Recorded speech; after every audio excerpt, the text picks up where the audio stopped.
There you go. So did you just get back from the SCI show? I did. How was that? It was awesome. Nashville is on fire. It's electric. Yeah, I haven't been to one of those shows. It's on my list, but give us a little rundown of kind of what you did there and what was going on at old SCI. Well, SCI is, I guess a lot of people think SCI is just for people that hunt internationally, but SCI is really like a local-based nonprofit. So what I love about SCI is the money that's raised locally and like within a chapter banquet locally is 70% of those funds from the largest event of the year actually stay within local communities, and only 30% goes to national. So primarily, like when you look at the 150 chapters of SCI around the country, most of the money that's raised stays in communities. So other like people in the community can reach out and say, hey, I have a program to do for an educational project, or we want to do a humanitarian project where we, help kids get shoes for school or food, or we want to have kids get gear to go hunting, or, whatever it is. And so that's one thing I love about SCI, but their national event, man, it's a good time. Like they moved it to Nashville. This is the second year in Nashville. And I mean, it is an absolute blast for a convention. Like so much going on and so much to do, great auctions, and then the entertainment. And it's just a great place to be. The funds that are raised at that event go to advocacy work.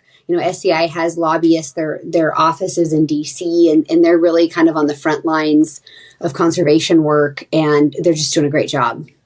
That's awesome. And for those that don't know, the voice that you're hearing is Kristy Titus, and I'll try to name off all the things you do. I might miss one or two, but Pursue the Wyld series that you have out, as well as your Wyld and Uncut podcast.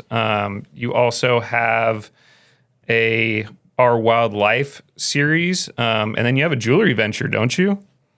Yeah, I've been doing for a really long time. So my jewelry is manufactured by Montana Silversmiths, which is like an iconic Western brand of silver jewelry. And my jewelry line is solid sterling silver, and it's really I try to reflect like hunting and being in the outdoors into each piece. So it's pretty special to me to be working with that, and it's actually placed in like 500 locations around the country. So, oh wow, it's been pretty unbelievable, the success of it, and I'm very blessed to be working with them. Nice, congrats on all that. So, Kristy, kind of talk to us about how you grew up in Oregon and kind of your story into the hunting world and in the hunting industry, and kind of how you got started and where you're at today. Oh boy, so I now live in Wyoming, but grew up in Oregon, packing into the backcountry with my mom and dad on our mules, and just experiencing the thrill of like fair chase, public land hunting. My dad was kind of like a weekend hunter. He hunted every year just to basically put meat on the table. I grew up eating elk steak, macaroni and cheese, and corn. I don't know if you're that person. Raise your hand. Because, my mom worked nights. And so I had, my dad was home with us at night, and that's what I grew up on. So hunting was really important to, our family on a daily, just because of it provided so much for our family. It wasn't just a hobby. It was, how we ate at night. And, so I grew up on the back of a mule. I love mules. My parents were always involved in conservation. Actually, they were big in the Rocky Mountain Elk Foundation. So like their thing was they'd, go every year to like a banquet locally, or once in a while they'd save up their money and go to the national conventions. And so I've always had a lot of conservation talk in my household, and the importance of conservation. And in my 20s, I started working with SCI and went on to be the youngest chapter president in SCI's history at the time. And I've been working with that organization for over 20 years now. I worked professionally with the Rocky Mountain Elk Foundation for, I co-hosted their TV show for 6 years with Brandon Bates that aired on Outdoor Channel. And so I've always just been very conservation minded, and that just, me wanting to organize community events as an SCI chapter president kind of spearheaded my career unintentionally because I was like, well, man, if there's something I want to learn, then there's probably, other people in my community that want to learn these same things. So I used those chapter funds and some of those resources to create, seminars on pistol training and GPS navigation seminars. Cause that was back when you had the old handhold GPSs that were really hard to use. Yeah. And Onyx came out and they had the chip that you put in the GPS, and that was revolutionary back then. Yeah. We're talking old map datums and I don't even So I would do classes like that, work on kids camps. And so a lot of what I was doing as a SCI chapter president kind of spearheaded my career as well. I had my first intro to TV through SCI on one of Mike Rogers, the SCI TV show.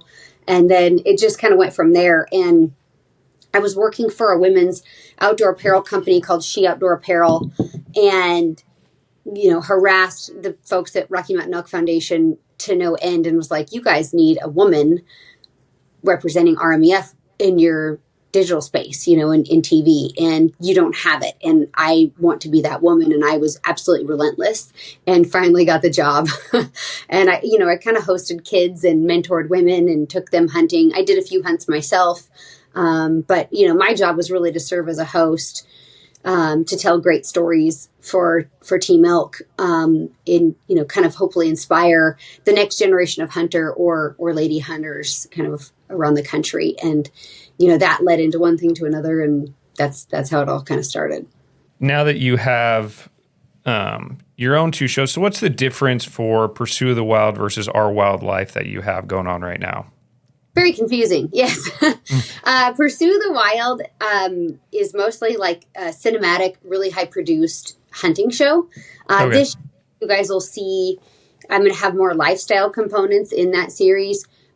Whereas Our Wyld Life is literally a cell phone documentation of what we do in Wyoming kind of daily. So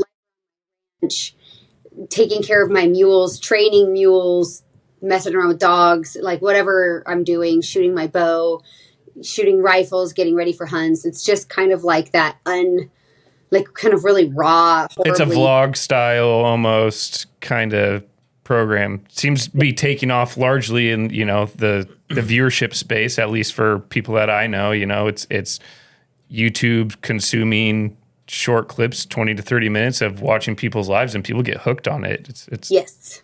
Yeah. Very much so. Seems like, and I grew up watching the Outdoor Channel and shoot Bill Dance back in the day and those sort of shows, and it seems like the transition now is going towards that. Follow around on this person's lifestyle and see what they do and see what they get to do, and it's been interesting to see that transition. And you probably have lived that transition. Yes, yeah, I went from really produced hunting shows to carrying my cell phone around. It's crazy.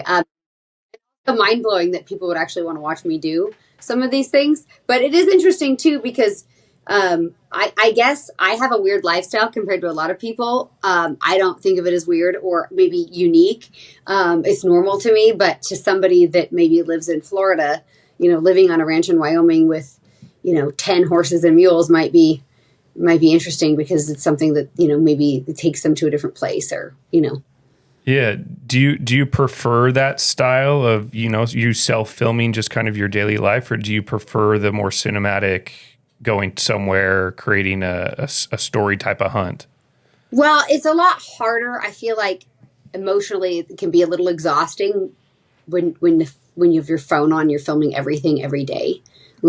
That's a lot. And so for me, we've kind of scaled back what I do on Our Wyld Life just because it is a lot of work. It's a lot of work, every day filming constantly and, we got to, shoot this or we need to tell that in a story. And so it is a lot, so I've kind of scaled back on it. I like it just because it's a little more real and it's just me being me. So it makes it pretty easy versus, storylining an episode and bringing in a producer and, a lot of that is really expensive content creation and Our Wyld Life makes it to where I don't have to do that. And that's really nice. Mm-hmm. Yeah. And your background is almost strictly big game. Have you done or do any waterfowl hunting? No. No? No. Hey, you're talking to the right people if you want to get started. Come on, you have your own mules. I mean, what's the big thing about putting on some waders and going out in the duck blind? Well, so it's not a thing. Hold on, I've got a little puppy here, and she's Oh, I love puppies. me right now. Okay. What kind of dog do we got? I just got a Let's see it. tiny. Oh my goodness. Oh, goodness. She's a little tiny cow dog, and she's 4. Awesome. So she's super tiny. I think she'll be about 10 when she's full grown, but still a fearless little cow dog. But no, I think a lot of it too is my own incompetence. I think is a great reason why I don't do it. Grossly incompetent with a shotgun. I'm cross dominant, and I don't shoot left-handed. And with a shotgun, it's to my peril that I don't shoot left-handed. So I've really struggled with trying to kind of overcome.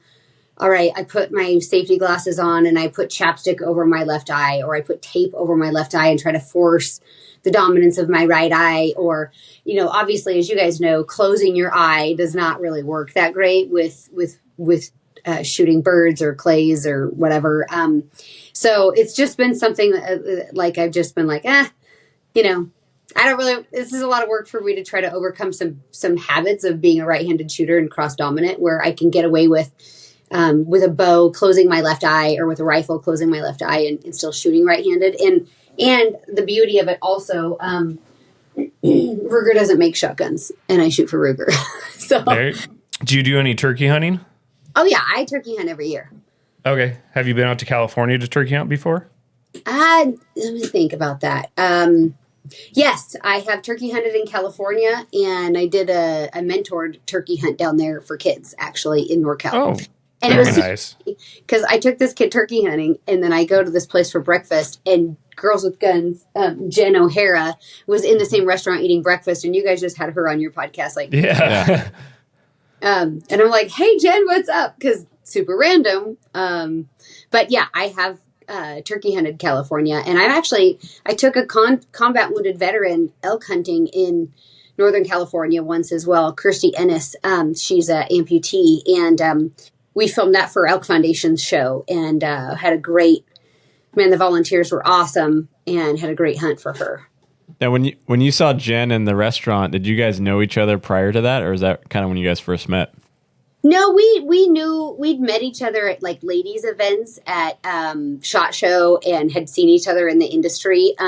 So no, we knew who each other was, but we weren't like, she's like a sister now. Yeah. We weren't quite as close, but yeah. Right on. Nice. Seems like the hunting industry, no matter where you are, is a small industry. Pretty small, yeah. What about, and I've had people ask this, and you're definitely, I would say, considered in the outdoor space, and what we do is outdoor orientated, but we're not in the outdoor space. We're not in the public's eye as much as you are. If somebody came to you and said, I want to get started in the outdoor space, and whether it's a YouTube channel or wanting to pursue something in the outdoor channel, how would you suggest or give them advice to step into that? Well, number one, anybody can do it more, because everybody has a phone. So do it and be consistent with it. If you want to have a channel and you're planning on producing content, come up with like a production plan, and be like, okay, we're going to release a new episode every Monday at 5 p.m. and actually stick to it. Because it is, at the end of the day, your viewers are expecting you to deliver a product.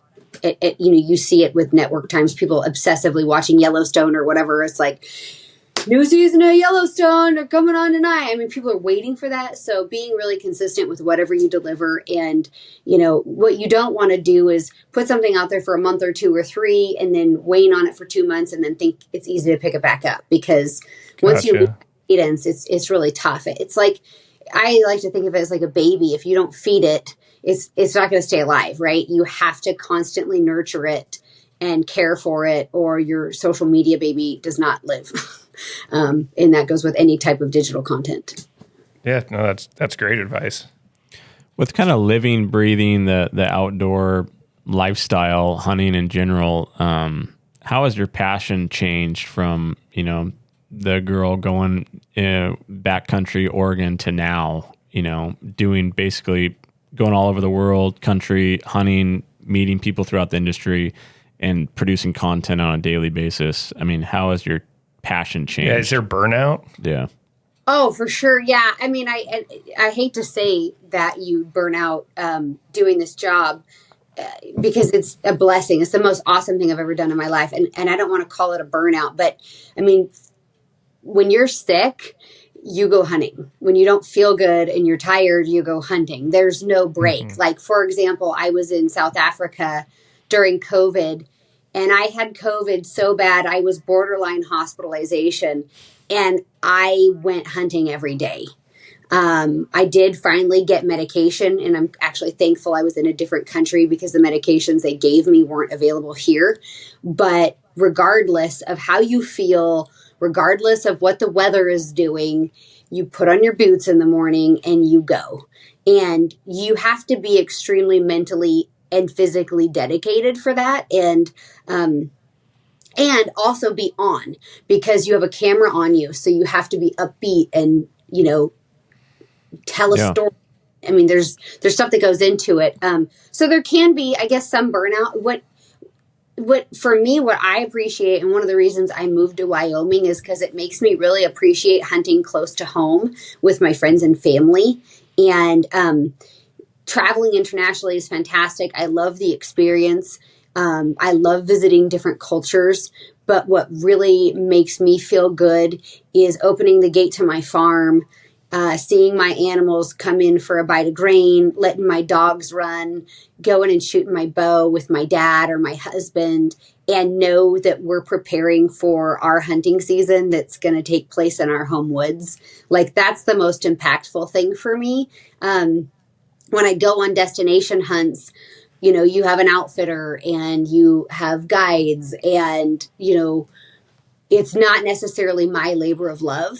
It's somebody else's. Somebody else is hosting me. Somebody else is taking me, and I'm getting to experience their home and their optic of what their day to day is, and that's a real treat. But I really love being home and hunting at home, and that's the main reason I moved to Wyoming, is because every year I get mountain lion tag, I have a turkey tag, I have a black bear tag, I have an antelope tag, I have a white-tailed deer tag, I have a mule deer tag, I have elk tags. I can hunt mule deer, elk, and whitetail archery. If I'm not successful, I can then hunt them rifle. So, I want to be able to hunt at home with the people I love, and in a DIY capacity. And so, I guess traveling just makes me really appreciate the time and the fellowship that I have with my own family and friends. Yeah, when you're doing those hunts with your own family and friends, are you filming those as well? Or do you get time away where it's just like, hey, this is just going to be me. I don't have to have a camera with me. I'm back to, old school me, and this is my center. Is everything filmed? Everything's filmed, pretty much. I mean, some of our scouting trips, we just film for our Wyld Life, so we'll cell phone film it. But no, I mean, for the most part, yeah, it's filmed. Yeah, I think that's where, at least me personally, we run duck hunts, and we have a 100-day season where we're doing duck hunts, and we're probably within, talking about it or running hunts 99 days out of 100, say. But I personally need those days, and I think Jeff would agree, where it's like I go out by myself sometimes, and it's just can go sit and be back and center myself to be able to go back and then do what I need to do. Kudos to you to be able to go do that and still film and still have that passion for it, because takes a special kind of person to be able to do that. Well, and I think that me paring back on our Wyld Life a little bit has helped me, because then I still have that time at home where, I pull into my property and I do my thing with my mules. I shoot my bow, shoot my rifle, shoot a bow, whatever. And I'm not necessarily documenting it 24/7, because with the digital series, I was doing, it was nonstop, and I didn't have a disconnect. And so I knew soulfully. And for me, I just needed to kind of peel back on that a little bit and just have a little bit more of that alone time in my space, still doing the same things, but maybe not broadcasting. But Yeah. in that regard, though, if I'm not filming for our Wyld Life, then a lot of times I'm doing IG stories, so you're still always kind of sharing. But it is a little bit, it's a little bit easier when you're not sharing it to prepare for broadcast. Yeah, well, like you're mentioning how you prefer the DIY stuff. And for us, we're DIY hunters, but we could pay waterfowl guides to go waterfowl hunting. And I've hunted for a very long time, and I've been on just a couple of guided hunts. Guides are great, but for me, I don't get that satisfaction if I were to go out to a refuge or a lake or wherever and find success. Where you're kind of in that same space, it sounds like, where you prefer going out in your backyard, go find an antelope, opposed to going to X outfitter in Africa, and you're essentially a little bit chauffeured, where I think a lot of hunters that have been doing it for a long time, like, they like getting dirty themselves. They like going out and scouting themselves, finding the animals, being successful kind of on their own. Yeah, the rewards, at least for me, feels better when I go put in that effort myself. Yeah. Yeah, there's like last year antelope season. Whew, I mean, I had my booty kicked here with a bow, and when I finally pulled the trigger on my antelope buck, it was, man, I had worked at it really hard because I had hunted so hard archery, and the buck I ended up taking was one that I saw during bow season, but I could never stalk him because he was never in a spot that made him stalkable with a bow. So as soon as rifle season opened, I was like, all right, here we go. And I actually blew it opening morning on him. We tried to push in too fast because we had a bunch of other hunters around us. And I don't know if they saw us or winded us. I'm not really 100% sure, but they cleared the zip code. And there were so many people. I told my husband, I was like, I'm out. I don't want to even be in here for a few days because we just cleared the one antelope that I've been watching, and there's a lot of private land around. And so we just left, and I came back a few days later, and he was literally back in the same spot and was successful in executing a shot, and the hype of opening weekend had kind of died. And so I'm almost to the point now where I don't think I'll hunt opening weekend in Wyoming. Yeah. But it was pretty crazy. Like, and there's a lot of people out there hunting, and but it is, when it does come together, the gratitude you have, and like seeing my dad this year, he anchored a bull. And, he had missed a bull archery season. I called in a 5x5 for him bow season. He passed it. He missed a 6-point archery season that I called in for him.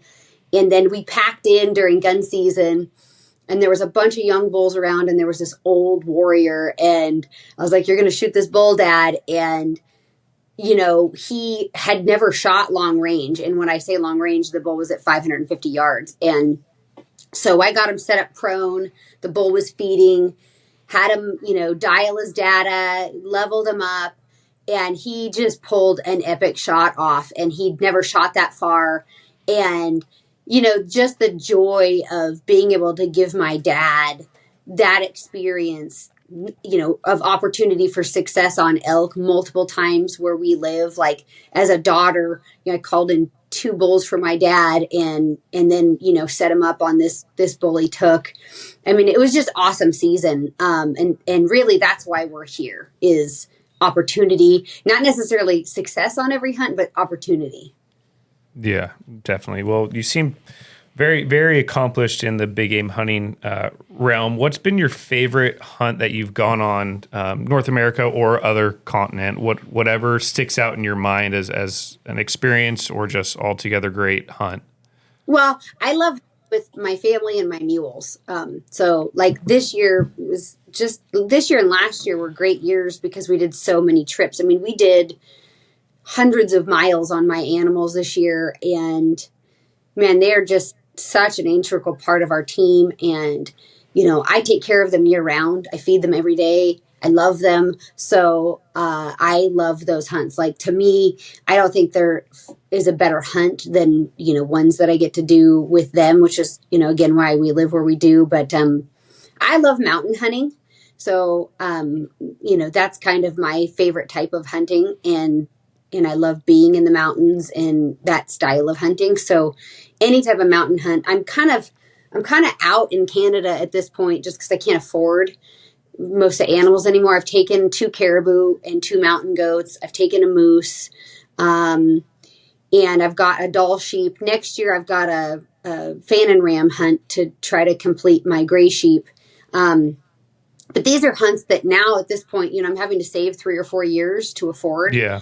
And basically, the rest of those Canadian species that I've harvested, they're kind of out of my reach anymore financially. So, like what I'm doing is, because I live where I do, it's all kind of over the counter hunting DIY, and I'm trying to save, money every year so that I can try to fund these more epic adventures that I want to live out, like my gray sheep, fulfilling my fan and ram hunt next year. And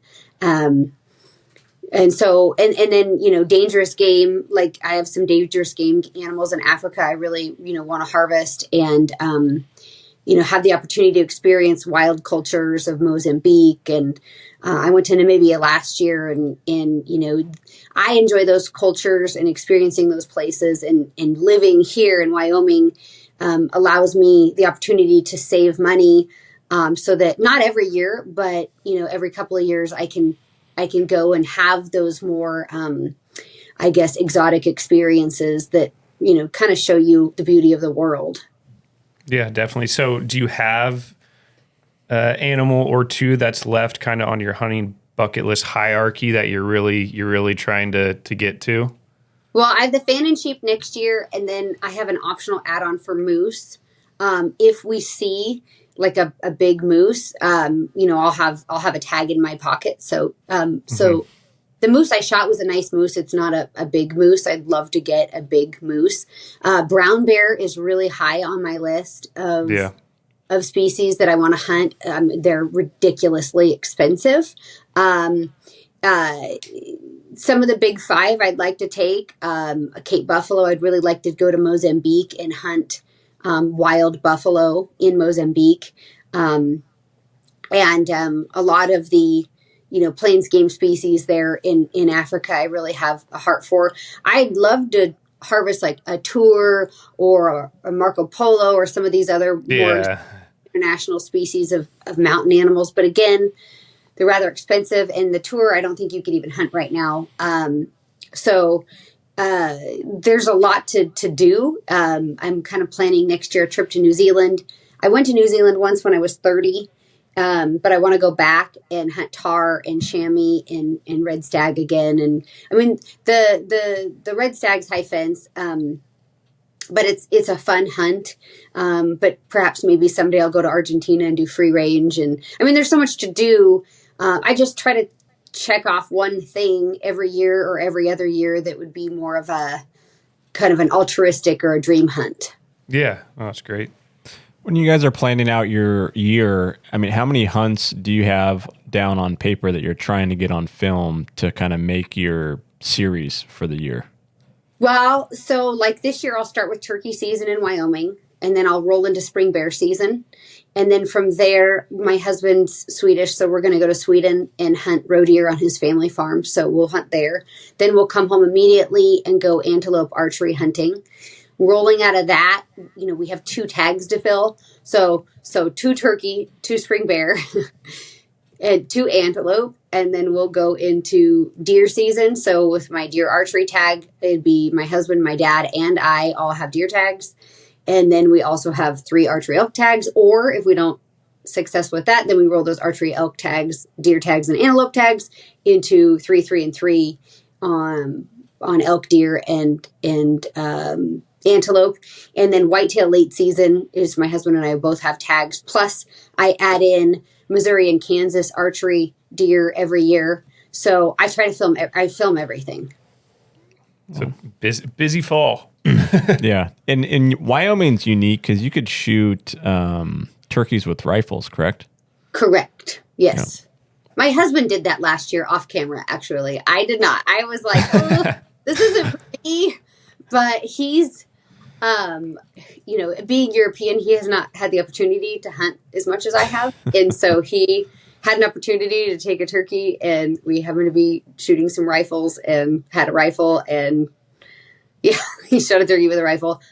It's not for me, but yeah. Yeah.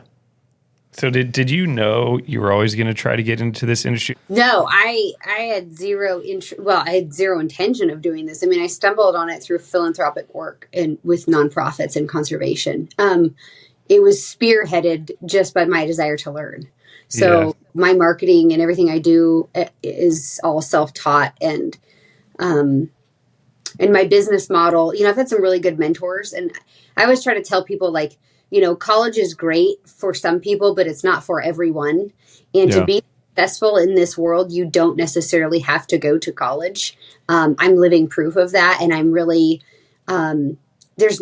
you're going to read the same books on your own that you can read in college and pay someone to supervise you, and so I've always been just really aggressive in self-learning. I actually did an independent study program in high school, and didn't even go to traditional high school. I graduated early, and I opened my first business when I was 17.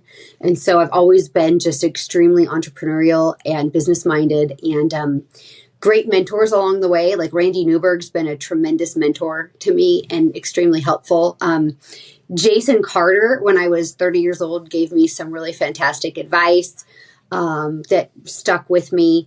My original kind of boss at the Rocky Mountain Elk Foundation, Steve Decker, was an incredible mentor to me, and gave me fantastic advice. And, I just was always open-minded to listen and learn, and continue to do so today. I mean, if you're not learning, you're not living. And so I really feel like people do themselves a huge injustice if they just bury themselves in social media and stop expanding their mind to educational opportunities that are free, that we all have, that we can, earn better livings with, or better our position in a company with, or, whatever. And we can do that ourselves. So that's something I'm pretty proud of.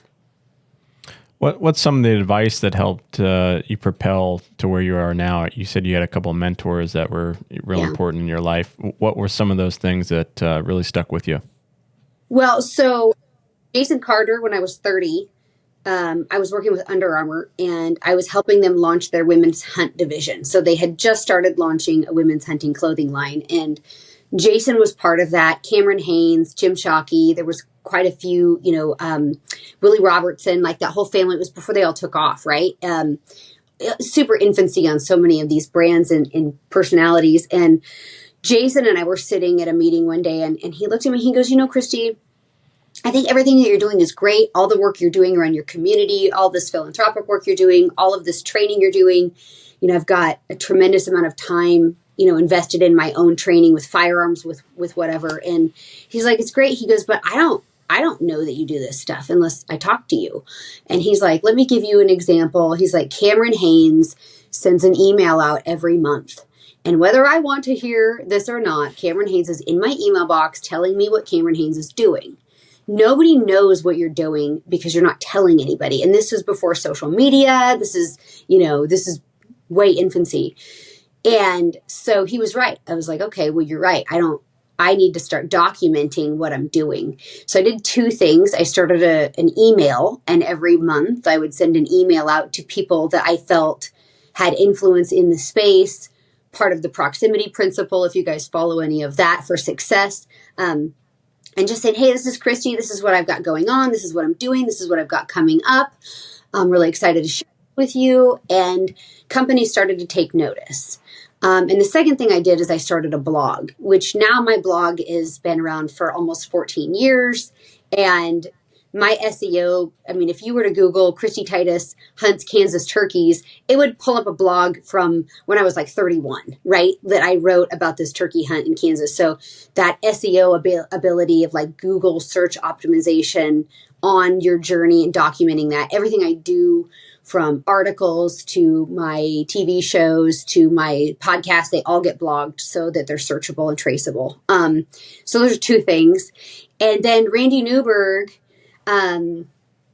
when Rocky Mountain Elk Foundation stopped doing network TV, they started briefly a deal called Elk Network, where they were hosting content, digital content, kind of like their own digital network. Like NRA was doing it for a long time. And they said, well, this is an opportunity for you, Kristy, to do your own TV show. And I was like, well, geez, okay. So I hired a cameraman. We filmed a pilot, and it was a no-kill archery elk hunt. I missed a bull. And I had this pilot, and I ran a SHOT Show, and I have no idea what I'm doing. And I called Randy, and I was like, hey, Randy, you're the only person I know that is doing digital, and you're doing it well, and you've made a career out of it. What are you doing?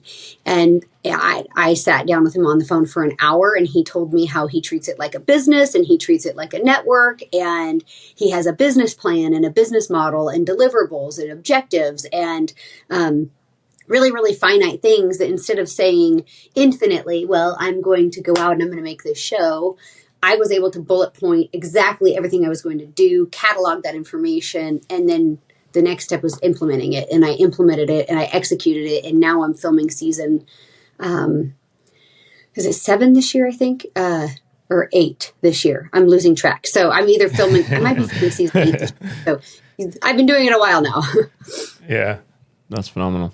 Yeah. And you're really involved in the gun space. Can you touch on getting new hunters, specifically women, into the shooting sports? So yeah, I do a lot of shooting in mostly because I did a lot of missing earlier in my hunting career. And a lot of my hunting opportunities, especially on public land, they happen fast and they happen infrequently. So being proficient with my firearm is literally the difference in success and failure for me in a very instrumental way. So proficiency, because of reduced opportunity, is important. So I started training with a company called Magpul, and then I started doing precision rifle training for 5 or 6 years. I did competitive shooting for a couple of years, not because I'm uber competitive, but because I wanted to be a better hunter. And so I put myself in positions where I was extremely uncomfortable, where I wasn't the best at something. And I sat and I listened to other people that were really good. And I mentored under those people that were really good. Not my grandpa, not my dad, people that are genuine experts in their industry or in their sport, which was shooting firearms. Love my dad. And he knows some stuff about guns, but my knowledge of firearms is far exceeded my father's, probably 10 years ago, 15 years ago. But it's because I put myself in a space to learn. So I feel like with ladies or anybody in a space, if they want to do something, the only one that limits you is yourself. You can learn and do absolutely anything, but it's really important to contact people you trust that are experts in that and that can really help you be successful the first time around. And so that might be, if you're curious about hunting, going the road I did, and maybe join a nonprofit, because there's a lot of retired hunters that work in the nonprofit space that have more time and more opportunity, more wealth, maybe more land, more whatever, that they can take a new hunter out and mentor them, or attending a shooting school. There's billions of shooting schools out there, like NRL Hunter now, National Rifle League Hunter Series. You don't have to own a gun. You don't have to have a scope. You don't have to have ammo. You don't have to have any gear. If you register for a match as a first-time shooter, they will provide everything for you. They will teach you what you need to do, and they will mentor you along the course of fire. And there's so many great entities out there. Armed Women of America has 500 chapters around the nation that are empowering and training women. I'm an NRA firearms instructor as well. And so there's tons of NRA firearms instructors. I don't ever recommend ladies learn from their husbands or their dads. Just don't do it. Go find someone who's an expert. A lot of families have really bad safety habits sometimes, like maybe not perfect range rules and maybe not following all of the safety protocol. And so it's good for novice shooters to learn from people that are really following safety protocol, following range rules, so that you understand, how do you identify a firearm at rest if it's loaded or unloaded? Well, the first way is, is the bolt open? Is the magazine out? If it's not, you shouldn't handle that firearm, especially shouldn't have bad muzzle control with that firearm. And, just basically, teaching people really, really safe, really, really proper with experts and just getting that help. Man, I can't say enough about the help I've been given by some really legendary people. So we deal with a lot of new hunters or people that want to get into the shooting sports or in hunting. What do you tell those folks that are on the fence? Because what we normally see is they're on the fence because they're kind of intimidated. They come from a non-hunting background. They might not know anyone that shoots. What's the advice that you're giving those types of folks that have no background? They're what we would call the adult onset hunter or shooter. How do they get over the line to kind of come over into the hunting and shooting world? A lot of it's just an outreach. So I saw this last year. We went to Gunsight and we did a women's pistol class, and it was for concealed carry. And drawing from the holster, drawing from concealment. And these are women that are experienced with handling firearms. And there was multiple women that were crying because they were scared. They'd maybe hunted their whole life, but had never concealed carried with a loaded firearm. And so I think a lot of it is trying it with someone that is going to be safe and go slow and make you feel comfortable, starting with a light caliber. If you're shooting a firearm, if somebody rolls up and they're like, oh, here's my 375 Ruger, let's go to the range today, I'm going to say that's not the person you want to train with. If somebody hands you a firearm and they're like, oh, well, this is set up for me, but you'll be fine, Sally's shooting it, and the eye relief is bad, and they can't find a full field of view, and they're struggling, and they're getting frustrated, and those aren't the people you want to learn from. You want to encourage those people to learn from someone who's willing to help them identify why they're struggling, where they're struggling, and make it really simple and fun and safe. So if you're shooting a pistol for the first time, let's start with a 22. Let's start with, bench, on a rest, on a sandbag, shooting the 22 pistol. Same thing with firearms. If you want to start shooting your first firearm or rifle, start with, not a semi-automatic 1022, like a Ruger Precision Rimfire bolt action 1022, so that it doesn't auto load, right? We want to make sure that people really feel safe with the condition of their firearm, how to handle it, what to expect, and have a very light recoiling, pleasant experience. And then pretty soon as they gain confidence, they realize it's a lot of fun. And they're in control of the firearm. Safety, is paramount. Yeah. When you guys do your women's courses, do you guys have all women's instructors as well, or are there male instructors there teaching women? So I work with Night Force Optics, and they have been amazing. When I train for Armed Women of America, we'll have 500 chapters represented at those events, and they'll send out their firearms instructors to co-teach with me. And the great thing about the fundamentals of marksmanship is it's kind of the same love language. So I can basically teach a firearms class when it comes to precision rifle shooting or fundamentals of marksmanship with anybody who's also equally trained, because it's the same language. And Night Force just has a fantastic cadre, and they send out men, and they've been fantastic to work with. So both. I don't discourage men from helping women. I do discourage women from learning from men that have that disparaging tone of, oh, come here, sweetheart, let me show you how to do this, or, whatever. And I get that at the range. And I got so sick of going to the range and having the older experts of the range that are frequently there trying to tell me how to do stuff. And it's old school trains of thought. It's old school versions of training. And, you're being a diplomat, and you want to hear what they have to say, and you're appreciative, and you listen. And then you're like, okay, well, now I'm going to go train with this other person, because, I try to get my information from kind of one or two sources that I trust. So I quit going to a lot of public ranges for that factor. Just the interruption factor of, learning from people you trust that are going to give you good advice and that are safe. I'm looking at your website right now, and you have the Raise 'em Outdoors Kids Camp. What was that about? That was a few years ago. It looks like maybe even pre-COVID, because we do a kids camp through CWA, and it used to be about 30 kids for 6 weekends a year, and we've toned it down now that we've lost some staff members, so it's a little bit smaller group. But how did you guys go about your kids' camp, and what did the kids learn there? So that's not my kids' camp. That camp was founded by a woman, and good Lord, I'm drawing a blank on her name. I'm trying to look it up right now. I feel horrible. I can't think of her name right now, but it was founded by a woman whose husband was in the military, and what she was experiencing was a lot of women that were, in essence, raising kids on their own to some degree because their parents are overseas or serving.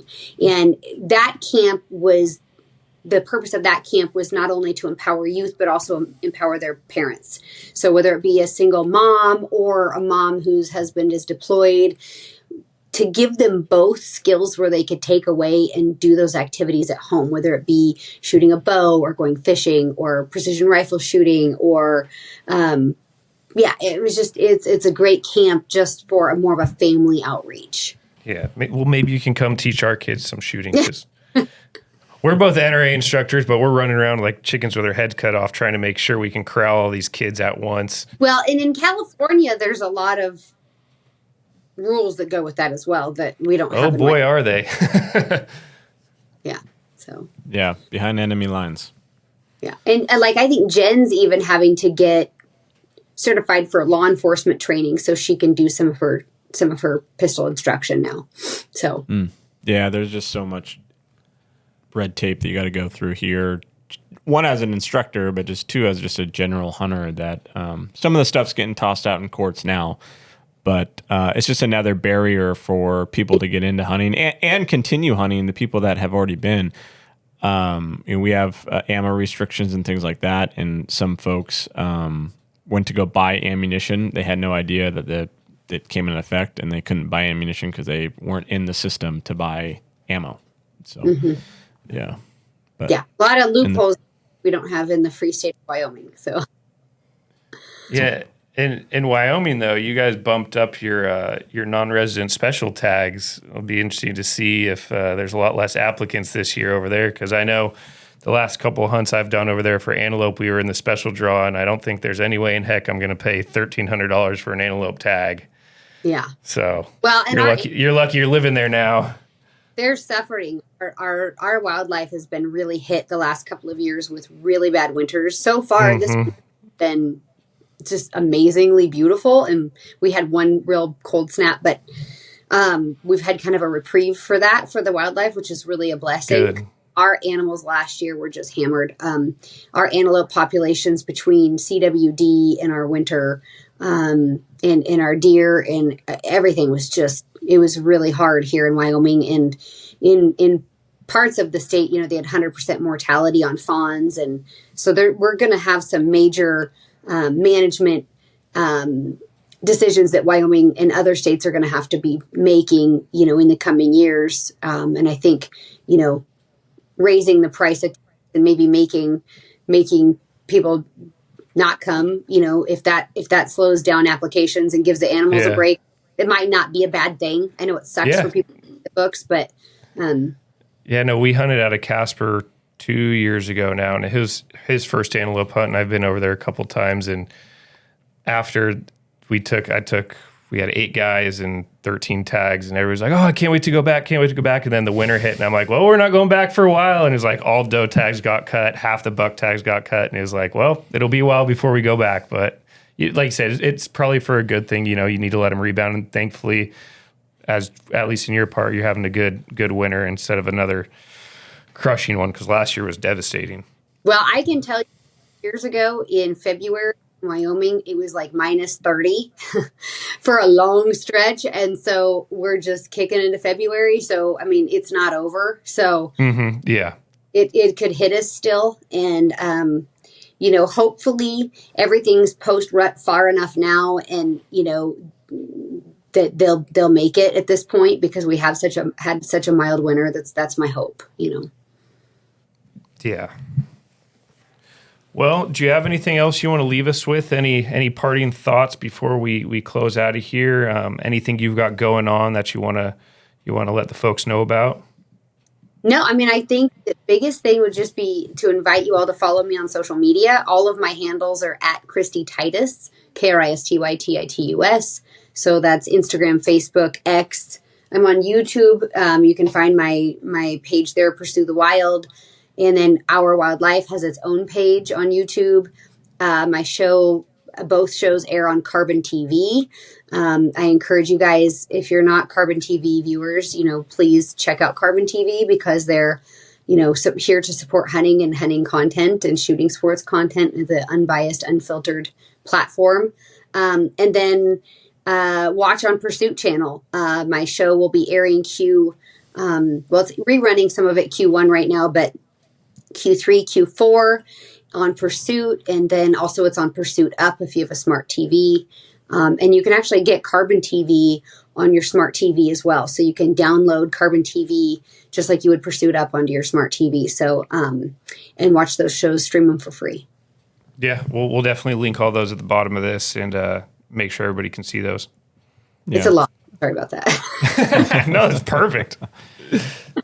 Well, thank you so much, and keep up the good work. Yeah, and I appreciate you guys. And everybody check out my website, pursuethewild.com. And I've got all my content on there. And then I've got a discount page. So if you guys are wanting gear, you can click on some of those discounts and get some gear discounts on stuff that you might want. So right on. Awesome. Thank you, Kristy. Thank you for tuning in to this episode of Save It for the Blind podcast. You can find our podcast on Apple, Spotify, or wherever you listen to your podcasts.